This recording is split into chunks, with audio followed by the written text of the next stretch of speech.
माननीय अध्यक्ष जी, पिछली बार भी जब चर्चा हुई तब भी मैंने कहा था कि कुछ लोग संविधान तो हाथ में लेके घूमते हैं, लेकिन ये नहीं बता पाए कि उसके पन्ने तक कितने हैं, क्योंकि उन्होंने कभी खोला ही नहीं।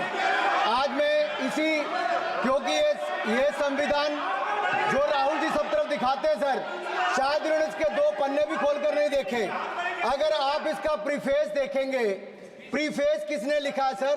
सुप्रीम कोर्ट के वरिष्ठ अधिवक्ता गोपाल शंकर नारायण जी। उन्होंने लिखते हैं, our constitution was crafted by the finest and most emancipated minds of the time and thankfully not directed by the confused Nehruvian social policy that guided success governments। वो इनकी नेहरू जी की विचारधारा पर सवाल खड़ा करते हैं और उन्होंने लिखा है कि giants like B.R. Ambedkar, B.N. Rao, Sardar Patel, K.M. Munshi Alladi debate provisions to protect the basic freedom. उन्होंने श्रेय दिया है तो अम्बेडकर जी को, सरदार पटेल और आगे। सर इसके अगले पन्ने पे क्या लिखते हैं गोपाल शंकर नारायण, और ये इन्हीं का ही है सर, मैं नहीं पढ़ रहा हूँ, जो इन्होंने हाउस में दिखाया। इसमें लिखा है, were it not for the strength of the document Indira Gandhi would have been compelled to end the darkest episode in independent India by ending the emergency. यानी कि संविधान की ताकत थी, जिन्होंने इंदिरा गांधी जी की इमरजेंसी को खत्म किया था, तो इस संविधान की ताकत थी। और ये आपके इसके अंदर लिखा है, राहुल जी जो आप लेकर घूमते हो, कभी खोल के पढ़ो तो सही, कभी पढ़ा भी नहीं आपने। और इसमें आगे लिखा है सर, आप चेयर को बोलो, अधिकार दिया है, चेयर को बोलो, माननीय सदस्य चेयर को। जी अध्यक्ष जी, ये जो राहुल जी कॉपी लेकर घूमते हैं, इसी पे लिखा है कि इंदिरा गांधी जी की यातनाएं और इमरजेंसी को खत्म किया तो बाबा साहब अम्बेडकर के संविधान ने गरीब से गरीब व्यक्ति को उसका काम दिया। सर आप इसके प्रीफेस पे जाइए, सर आप इसके प्रीफेस के बाद फॉरवर्ड जो लिखा सर, ये भी सुप्रीम कोर्ट के बहुत बड़े वकील है, उन्होंने क्या लिखते हैं सर कि जब संविधान बना उसके बाद सर, देश आजाद होने के बाद पहले दिन से ही लेजिस्लेटिव और हमारी ब्यूरोक्रेसी सर, हमारी दोनों ने ही जुडिशरी के साथ सींग फंसा के रखे, जुडिशरी को नीचे दिखाने की बात की। सर ये मैं नहीं कह रहा, ये वही किताब कह रही है जो राहुल गांधी हाथ में लेकर घूम रहे हैं। सर मैं पढ़ के सुनाता हूँ, from the earliest years itself the legislative wing and the executive wing of the state on the one hand confronted the judicial wing on the other with the accusation that they had vastly approached upon the powers not given to them but given to the executive.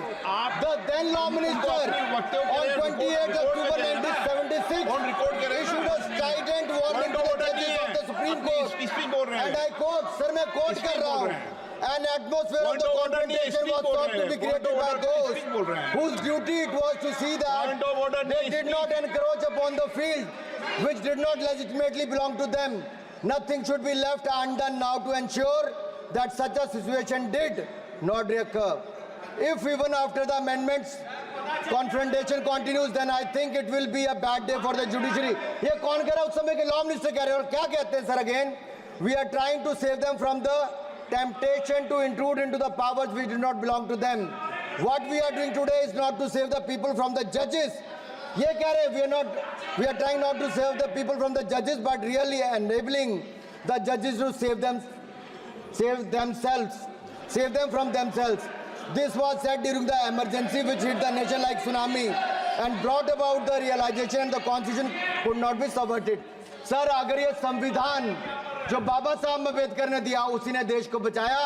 Rahul ji कभी इसको पढ़कर देखिए, गांधी परिवार और Congress party का पूरा कारनामे इसके अंदर लिखेंगे, कैसे आपने धज्जियां उड़ाई। एक तो एक, दूसरा ये जो कहते हैं बीजेपी के लोगों को सर ये मनगढ़ंत आरोप, सर ये अंगूठा काटने की बात करते हैं, इनके राज में सिखों के गले काटे गए, सिखों के ऊपर कत्लेआम किया गया, सिखों के बाद दंगे सबसे ज्यादा हुए तो कांग्रेस के समय हुए, और आपको देश से माफी मांगनी है। अगर आज भी नहीं मांगेंगे तो संविधान जितना मर्जी जेब में डालिए, आप संविधान को जेब में लेकर घूमते सर।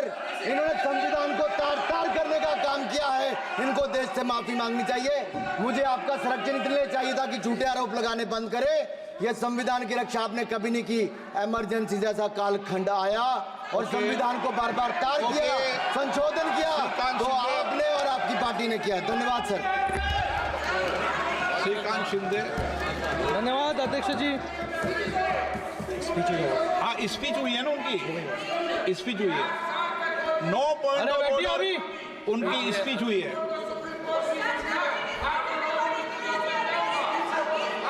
चालू कर दो।